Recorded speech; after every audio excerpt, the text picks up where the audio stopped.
دفعہ انگلی کے اشارے سے ابو لہب نے کہا تھا نبی پاک کو آپ کا ہاتھ ٹوٹ جائے، اللہ نے فرمایا تبت یدا ابی لہب و تب، تو کہتے ہیں میرے نبی کا ہاتھ ٹوٹ جائے تیرے دونوں ٹوٹ جائیں گے۔ اور سنو ابو لہب کا حال کیا ہو۔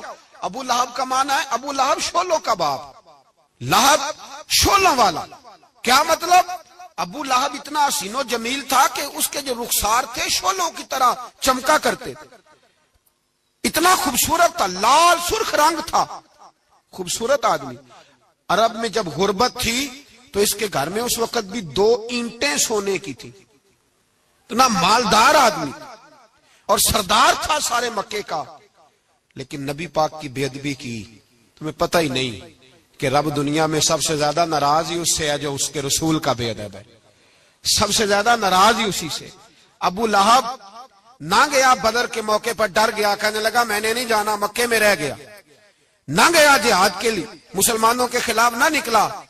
لوگوں نے بڑا اس کو لان تان کیا، لیکن کہنے لگا میرے خرچے پہ 4-5 بندے لے جاؤ، میں نہیں جاؤں گا، پیچھے رہ گیا۔ لوگ کہنے لگے بچ گیا، لیکن اس کے جسم کے اندر ایسی بیماری نکلی کہ ریشے سے بھر گیا سارا وجود، ریشے۔ اس کے بچوں نے لے جا کے ابو لہب کو پیچھے ایک حویلی تھی مکے کے باہر، اس میں بند کر دیا، چیختا تھا، چلاتا تھا، بند کر دیا اس کو لے جا کے وہاں پیچھے۔ اور جب اس کو بند کر دیا کمرے میں تو چلاتا تھا، چیختا تھا، کوئی مجھے بچاؤ، کوئی پانی پلاؤ۔ دروازہ توڑ کے باہر نکلا تو چوک میں مر گیا ابو لہب، اتنی بدبو آتی تھی کہ کوئی قریب نہیں جاتا تھا۔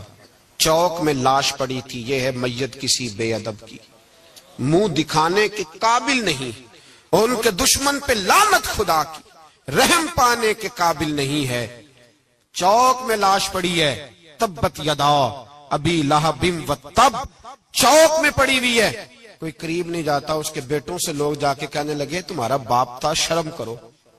ایک ملازم کو پیسے دیے اس کے بیٹے نے، کہا گڑھا کھودو اور میرے باپ کو رسی کے ساتھ پکڑ کے اس میں پھینک دو۔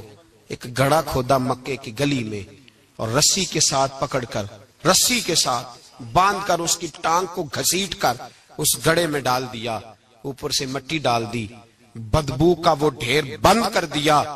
ابو لہب مکے کا سردار تھا، پر جانے کہاں مردود دفن ہے۔ میرے نبی پاک صلی اللہ، ایک شخص حضور کے سامنے بیٹھا ہے تو منہ چڑھا چڑھا کے باتیں کر رہا ہے۔ کچھ لوگ نقلیں اتارتے ہیں، اور بزرگوں کی نقل اتارنا اور بزرگوں کی توہین کرنا یہ رب کو سب سے ناپسندیدہ فعل ہے، توہین کے انداز میں نقل اتارنا۔ تو کہتے ہیں منہ چڑھا چڑھا کے باتیں کر رہے تھے، میرے حبیب نے فرمایا نہ ایسے کر، بڑے میٹھے انداز، کیوں اپنے منہ کو بگاڑ رہا، نہ کر۔ کہنے لگا جی ہے ہی ایسا۔ حضرت ابو ہریرہ فرماتے ہیں میں قریب بیٹھا تھا، حضور مسکرا رہے اور نہ کر ایسے۔ کہنے لگا جی یہ میرا منہ ہے ہی ایسا۔ فرماتے ہیں میں دیکھ رہا تھا حضور کے چہرے کا رنگ بدلا، آنکھوں میں جلال آیا، فرمایا اچھا جا پھر ایسا ہی ہو جائے، جا پھر ایسا ہی ہو جائے۔ کہتے ہیں میں نے دیکھا اس آدمی کا منہ بگڑ گیا۔ حضرت ابو ہریرہ فرماتے ہیں وہ رویا کرتا تھا مدینے کی گلیوں میں، اور کہتا تھا کوئی مجھے معافی لے دو، لیکن گرا جو ان کی نگاہ سے وہ سنبھل نہیں سکتا، گرا جو ان کی نگاہ سے کبھی سنبھل نہیں سکتا۔ عتبہ نے میرے رسول پاک صلی اللہ علیہ وسلم کی بے ادبی کی، حضور علیہ السلام کے چہرہ انور پر اس نے معاذ اللہ ثم معاذ اللہ تھوکنے کی ناپاک جسارت کی۔ میرے حبیب نے دعا فرمائی یا اللہ اللہم سلط علیہ قلب، اللہ اس پر درندہ مسلط کر دے۔ ابو لہب کا بیٹا تھا، رات کو جب سوتا تھا تو ابو لہب 2-4 بندوں کو معاوضہ دے کے کھڑا کرتا تھا کہ نیزے لے کے کھڑے ہو جاؤ، میرے بیٹے کے قریب کوئی نہ آئے۔ توجہ ہے آپ کی؟ نیزے لے کے کھڑے ہو جاؤ۔ لوگ کہتے تو انہیں نبی بھی نہیں مانتا اور بات ہر ایک مانتا ہے، پیغمبر بھی نہیں مانتا، تو ان کے جملے کہنے لگا میں مانوں نہ مانوں بات الگ ہے، لیکن میرا تجربہ ہے جو اس کے منہ سے نکل جاتا ہے وہ ہو جاتا ہے، جو ان کی زبان اطہر سے نکل جاتا ہے وہ۔ ایک سفر پہ جا رہے تھے، قیام کرنا تھا، سونا تھا، 4 پہیاں لگی چاروں جانب، تو بیچ میں ابو لہب نے اپنے بیٹے کی 4 پائی لگائی، بیچ میں۔ جاگ رہے ہیں آپ لوگ؟ ارد گرد دوسرے لوگ سوئے بیچ میں، اور لوگ کہنے لگے تو پاگل ہو گیا ہے، اگر کوئی شیر آئے گا تو باقیوں کو نہیں کاٹے گا، صرف اس کو کاٹے گا۔ کہنے لگا بد دعا تو اس کے لیے ہوئی ہے، دعائے ضرر تو اس کو ملی ہے، اسی پہ مسلط ہوگا۔ شیر آیا رات کے اندھیرے میں، لوگ تھکے ہوئے تھے، ایک بندہ جاگ رہا تھا، وہ کہتا ہے اس نے سب کے منہ سونگے لیکن کسی کو اس نے تکلیف، کسی کو تکلیف، سونگتے سونگتے عتبہ تک آیا۔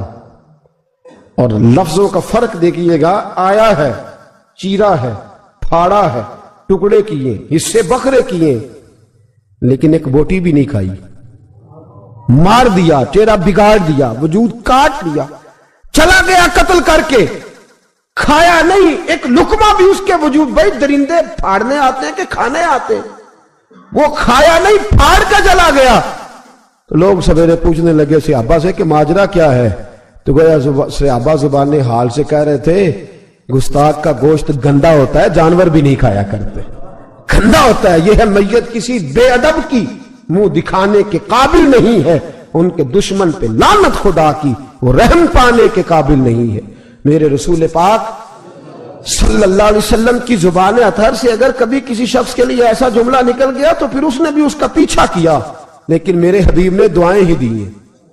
ام حرام، یہ بخاری کی حدیث ہے، ایک خاتون ہے رضی اللہ تعالیٰ عنہ، وہ کہتی ہیں ایک دن نا میں نے کہا یا رسول اللہ میرا دل کرتا ہے میرے گھر آئیں، تو حضور تشریف لائے تو بڑے تھکے ہوئے، محبوب سفر تھا، تو کہتے تھکے ہوئے تشریف لائے تو حضور آ کے بیٹھے ہی تو میں نے دیکھا کہ نیند کی طرف توجہ ہے حضور کی، کہتے میں نے تکیہ پیش کیا تو میں قربان جاؤں محبوب میرے گھر میں آرام کرنے لگے۔ کہتی ہم سارے نظارے دینے لگے، دیکھو ہم کتنے خوش قسمت ہیں کہ ہمارے بسترے بھی نور نالا نور ہو گئے، ہمارا گھر بھی چمک گیا، روشنی پھیل گئی۔ کہتے ہیں حضور سوئے، جب اٹھے نا تو مسکرا رہے تھے، حضور اٹھے تو اس زمانے میں کوئی تصور نہیں تھا بیڑی بیرے کا، کشتی جو سمندر میں چلتی ہے اس کا تصور ہی نہیں تھا، ابھی قریب قریب نہیں بنتی تھی وہ کشتیاں، دور دور علاقوں میں بنتی تھی، اور اگر بنتی بھی تھی تو ان میں بیٹھ کے مجاہد نہیں جاتے تھے، مجاہد خشکیوں کے رستے جایا کرتے تھے۔ بی بی کہتی ہیں حضور اٹھے تو مسکرا رہے تھے، تو میں نے کہا حضور آپ کیوں مسکرا رہے ہیں، خیر تو ہے؟ تو نبی پاک نے فرمایا میں نے دیکھا ہے سوتے ہوئے کہ میری کچھ امت کشتیوں پر بیٹھ کے بھی کافروں کے خلاف جہاد کرے گی، دریاؤں میں بھی، اقبال نے کہا نا دشت تو دشت ہے، دریا بھی نہ چھوڑے ہم نے، بحر ظلمات میں دوڑا دیے گھوڑے ہم، کشتیوں میں بھی جہاد کرے گی میں نے دیکھا ہے۔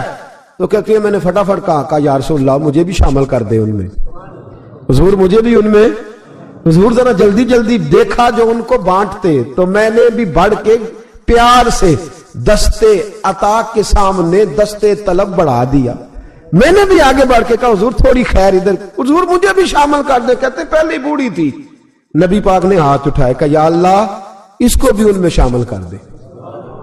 اب فرماتے ہیں سرکار کا وصال ہوا، کوئی جہاد نہیں ہوا سمندر والا، حضرت ابو بکر کے زمانے میں کوئی جہاد نہیں ہوا سمندر والا۔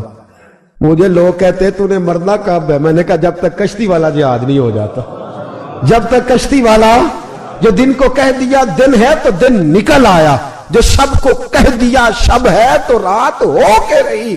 خدا نے ان کی زبان کو وہ اختیار دیا، جو نکلی منہ سے ان کے وہ بات ہو کے رہی۔ فرمایا جب تک کشتی والا جہاد نہیں ہوتا میں نے مرنا۔ تو پھر بابے کو کہنے دو نا عرش فرشتے بانگا ملیاں، مکے پہ گئی شور، اور بلے شاہ ایسا نہیں مرنا، گالی بکی بلے شاہ ایسا نہیں مرنا ہے، مر گیا ہی کوئی اور تے بارت شاہ کدو مر دے جنہ کیتیاں نیک کمائیاں نے، بات ہی ختم کر دی، او کدو مر دے جنہ کیتیاں نیک کمائیاں نے۔ حضرت سلطان باہو رحمت اللہ علیہ فرماتے ہیں کامل پیر انہاں دے باہو قبر جنہ دی جیوے، فرمایا میں نہیں مرتی۔ حضرت اسرائیل نہیں آتے، وہ چھو کے گزرے گئے، کہتے بہنیں بھی چلی گئیں، بھائی بھی چلے گئے، خامد بھی چلا گیا، بچے بھی کئی گئے، اور میں اسی حالت میں۔